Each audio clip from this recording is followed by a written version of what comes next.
Hola, ¿cómo están? Estamos en un nuevo capítulo de Ortodent Sonrisa Segura. El día de hoy estamos con el PhD Diego Bravo. Él es patólogo oral, especialista en periodoncia.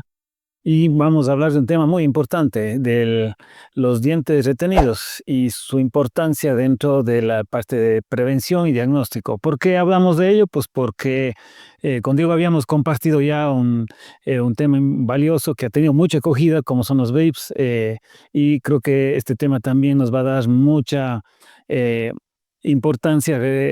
Más que nada, recordar a los pacientes y a las personas por qué tenemos que nosotros cuidarnos de las piezas retenidas. Diego, ¿qué tal? ¿Cómo vas? ¿Qué tal? Un gusto compartir una vez más acá un poquito la conversación acerca de la odontología. Tal vez dejar claro la importancia sobre los dientes retenidos es que hay que tener el acompañamiento por parte del odontólogo. Siempre decimos que al odontólogo se le debe visitar una vez por año por limpieza, por lo menos. A veces también se dice de 1 a 2 veces, pero cuando tenemos muelitas que están incluidas en el hueso, típico las muelas del juicio, lo que nosotros conocemos como terceros molares, es importante que a partir de cierta edad, sobre todo encima de los 40 años, hacer una radiografía panorámica de control anual, porque aunque raro, a partir de estos dientes o en esta región pueden formarse quistes y tumores asociados precisamente a los órganos dentales. Entonces, como digo, es raro, pero es como botar una moneda al aire. No sabemos a qué lado va a caer, no sabemos en qué paciente se va a desarrollar y en qué paciente no. Lo ideal sería en cierto punto que el paciente decida retirarse si es que no planea hacer algún tratamiento de ortodoncia, que le sirve ese diente para alguna cuestión de rehabilitación. Si es que no le va a servir de ese sentido, lo ideal sería retirarse. Pero claro, es entendible que muchos pacientes a veces no desean hacer ese procedimiento, dicen, ya tengo 50 años, toda la vida he estado prácticamente con ese diente ahí, no me ha molestado, ¿para qué me voy a sacar? Si el paciente no tiene el deseo de removerlo, pues por lo menos hay que aconsejar, hay que dejar claro que en esas edades el control de ese diente debería ser anual. Control mediante radiografía, por lo menos panorámica. Que puede ser que a lo largo del tiempo encontremos que ahí se está desarrollando algún quiste, algún tumor. Y el diagnóstico, mientras más temprano sea, el tratamiento va a ser más conservador. Ahora, para que nos entiendan nuestros amigos, ¿qué es un quiste? ¿Qué es un quiste y qué clasificación tiene? ¿Cuáles son más graves, menos graves? O sea, pues podemos hablar técnicamente, pero la intención es que entiendan nuestros pacientes o entienda la comunidad qué es un quiste dental. A ver, un quiste es una cavidad patológica, ¿no? Porque en el organismo tenemos varias cavidades, el seno maxilar, los senos paranasales en sí son quistes, son cavidades, pero no son patológicas, es parte de la normalidad de nuestra estructura. Ya los quistes son cavidades que se forman como eventos de alteración, de enfermedad, de patología.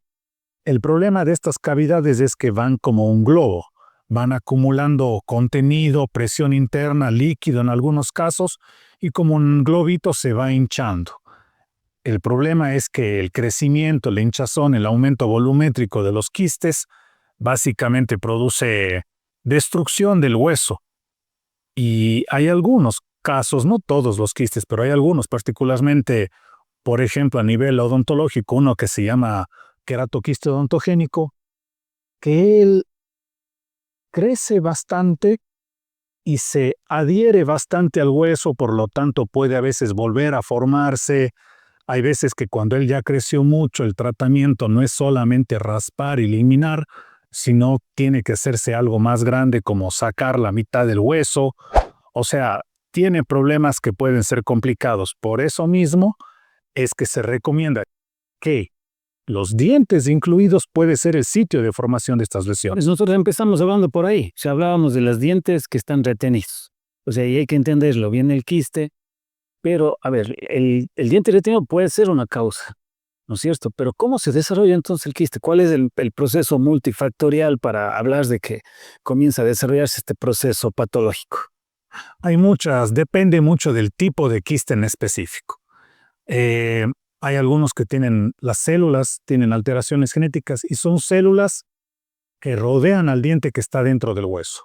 Por eso es que precisamente el dientecito que está dentro del hueso sería como una bomba de tiempo, que cualquier rato alguna de esas células puede activar estos genes alterados y desarrollar el quiste. Quiero, ¿cuándo se activa? O sea, ¿cuál sería el proceso? Por ejemplo, tengo dos personas que tienen dos dientes retenidos. Al uno se le va a formar el quiste y al otro no.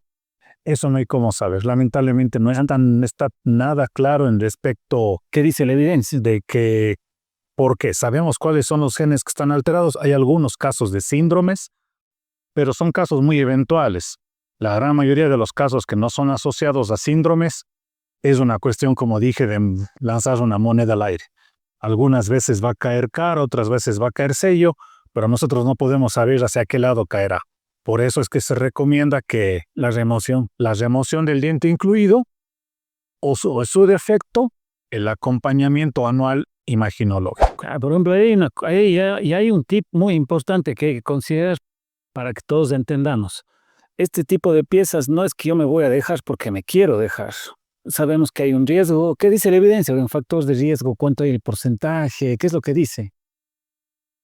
Estamos hablando que en términos generales, por lo menos terceros molares, alrededor del máximo 10% de los terceros molares incluidos, puede desarrollar o ser sitio de desarrollo de este tipo de lesiones.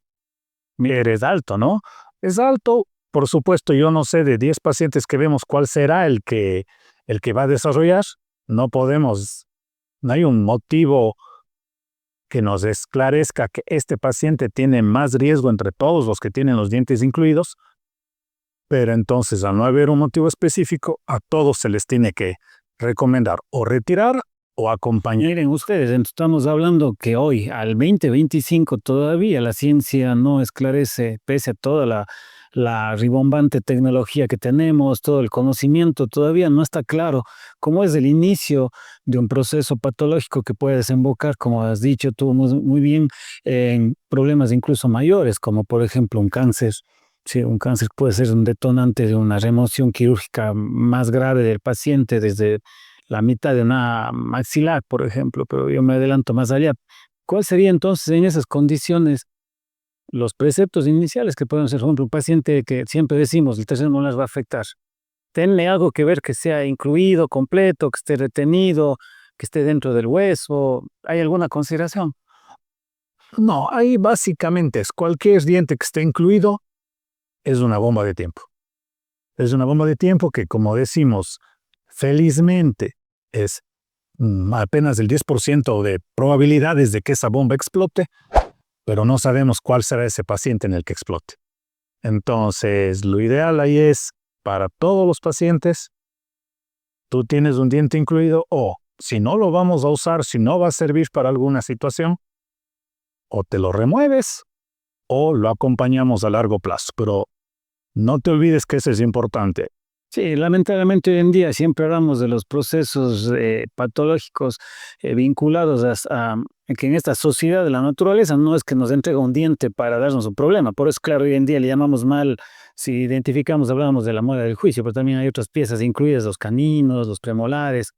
Pero si hablamos eventualmente de este diente, la naturaleza nos dio para que sea un reemplazo una vez que las otras piezas se han ido desgastando a lo largo de la vida. Lamentablemente hoy en día la comida, la alimentación biodegradable ha hecho que los dientes ya no tengan ese proceso de desgaste fisiológico y eso ha permitido que las piezas se encapsulen, hablemos en zonas específicas de retención, que son los extremos de las maxilares, detrás del segundo molar, y lamentablemente nos vienen ya circunstancias como estas que nos provocan condiciones que hay que advertirlas y hay que identificarlas. No queremos hacer tampoco una apología al miedo, ¿no? Cuidado.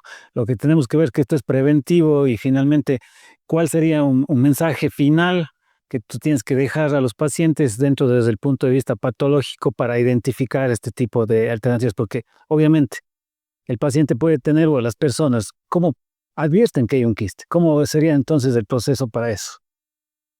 La gran mayoría de las lesiones son asintomáticas, no duelen.